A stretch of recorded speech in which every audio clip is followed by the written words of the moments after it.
Hello, friends. I was only 22 when I found out I was pregnant.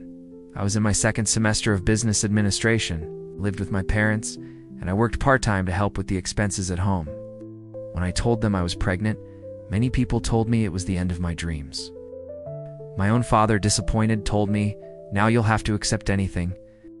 Your student life is over." The baby's father disappeared as soon as he heard the news. Without emotional, financial, or even moral support, I felt my world turn upside down. But instead of giving up, I made the most difficult and courageous decision of my life. I promised myself that I would temporarily drop out of college, but I would go back. And I wouldn't study business administration anymore. I wanted something bigger. I wanted to be a lawyer. The first few years, the routine was brutal. I woke up at dawn to breastfeed. I spent the day taking care of my son, and I sold truffles on the streets to pay the bills.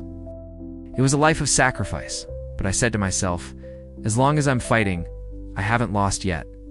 When my son turned 3, I got a place at a public law school.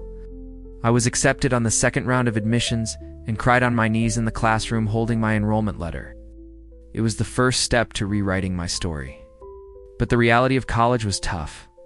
I was different from my classmates. I was older, a single mother with no time for parties or endless debates in the hallways. Many saw me as the poor thing, and some even whispered behind my back that one won't even make it through the second year. I faced the prejudice with silence and focus.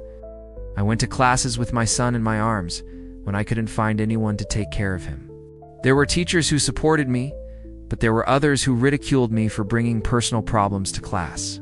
During the pandemic, I almost gave up. Without internet at home, I depended on the Wi-Fi at a nearby cafeteria. I attended classes using a cell phone borrowed from a friend and studied at night after my son went to bed. Even so, I never lost faith. I had a phrase stuck to my mirror: "It will hurt, it will be tiring, but it will pass." Each semester that passed was a small victory.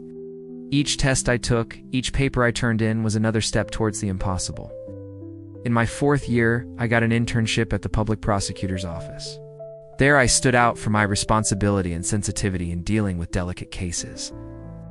My advisor, impressed, wrote a letter of recommendation saying, "She will be a great defender of human rights." In my last year of college, I lost my mother, my only support network. It was the most difficult moment of my life. I had an anxiety attack in the middle of a mock hearing and thought about giving up everything. But my son, just 6 years old, looked at me and said, "Mommy, you're going to be a doctor.